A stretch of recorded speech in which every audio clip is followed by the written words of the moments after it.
ಕೋಲಾರ ಜಿಲ್ಲೆ ಬಂದ್, ಬಸ್ ಸಂಚಾರ ಸಂಪೂರ್ಣ ಸ್ತಬ್ಧ. ಇಂದು ಕೋಲಾರ ಜಿಲ್ಲೆ ಬಂದ್ಗೆ ಮಾವು ಬೆಳೆಗಾರರ ಸಂಘ, ವಿವಿಧ ಸಂಘಗಳಿಂದ ಬಂದ್ಗೆ ಕರೆ. ಕೋಲಾರ, ಶ್ರೀನಿವಾಸಪುರ ಸೇರಿ ಹಲವು ತಾಲೂಕಿನಲ್ಲಿ ಬಂದ್ ಆಚರಣೆ. ಕೇಂದ್ರ, ರಾಜ್ಯ ಸರ್ಕಾರ ಮಾವಿಗೆ ಕನಿಷ್ಠ 10,000 ಬೆಂಬಲ ಬೆಲೆ ಘೋಷಿಸಲು ರೈತರು ಆಗ್ರಹ. ಇನ್ನು ಜಿಲ್ಲೆಯಾದ್ಯಂತ ಕೆಎಸ್ಆರ್ಟಿಸಿ ಬಸ್ ಸಂಚಾರ ಸಹ ಬಂದ್ ಮಾಡಲಾಗಿದೆ.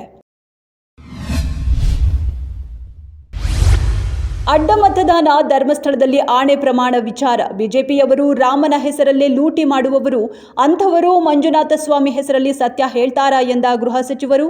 ರಾಜಕೀಯ ಅಪಪ್ರಚಾರಕ್ಕೆ ಧರ್ಮಸ್ಥಳ ಬಳಸಬಾರದು, ಬಿಜೆಪಿ ಶಾಸಕ ಸುರೇಶ್ ಕುಮಾರ್ ಹೇಳಿಕೆ.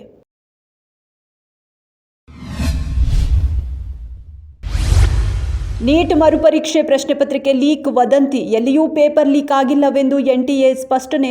ವೈರಲ್ ಸುದ್ದಿ ನಂಬಬೇಡಿ ಎಂದು ಎಕ್ಸ್ನಲ್ಲಿ ಮಾಹಿತಿ ಹಂಚಿಕೊಂಡಿರೋ ಎನ್ಟಿಎ.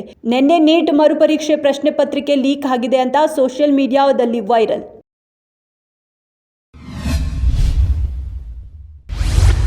ಧಾರ್ಮಿಕ ದತ್ತಿ ಇಲಾಖೆಯ ಯೋಜನೆಗಳಲ್ಲಿ ತಮಿಳುನಾಡು ಸಿಎಂ ವಿಜಯ್ ಮಹತ್ವದ ಆದೇಶ. ಡಿಎಂಕೆ ಅವಧಿಯಲ್ಲಿ ಮಂಜೂರಾಗಿದ್ದ 246 ಕೋಟಿ ವೆಚ್ಚದ 46 ಯೋಜನೆಗಳನ್ನು ರದ್ದು.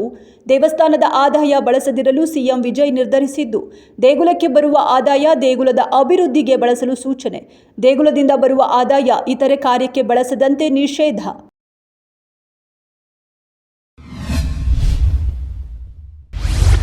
ಹೈದರಾಬಾದ್ನ ಸಂಧ್ಯಾ ಥಿಯೇಟರ್ನಲ್ಲಿ ಪುಷ್ಪ 2 ಚಿತ್ರ ಪ್ರದರ್ಶನದ ವೇಳೆ ಕಾಲ್ತುಳಿತ ಪ್ರಕರಣ. ಇಂದು ನಟ ಅಲ್ಲು ಅರ್ಜುನ್ ಕೋರ್ಟ್ಗೆ ಹಾಜರಾಗಲಿದ್ದಾರೆ.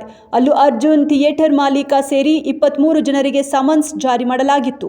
ವರ್ಚುವಲ್ ಮೂಲಕ ಹಾಜರಾಗುವುದಾಗಿ ಹೇಳಿದ್ದ ಅಲ್ಲು ಅರ್ಜುನ್ ಮನವಿ ತಿರಸ್ಕರಿಸಿದ ನಾಂಪಲ್ಲಿ ಕೋರ್ಟ್ ಖುದ್ದು ಹಾಜರಾಗುವಂತೆ ಸೂಚನೆ ನೀಡಿದೆ. ಇನ್ನು ಕಾಲ್ತುಳಿತ ದುರಂತದಲ್ಲಿ ಮಹಿಳೆಯೊಬ್ಬರು ಮೃತಪಟ್ಟಿದ್ರು.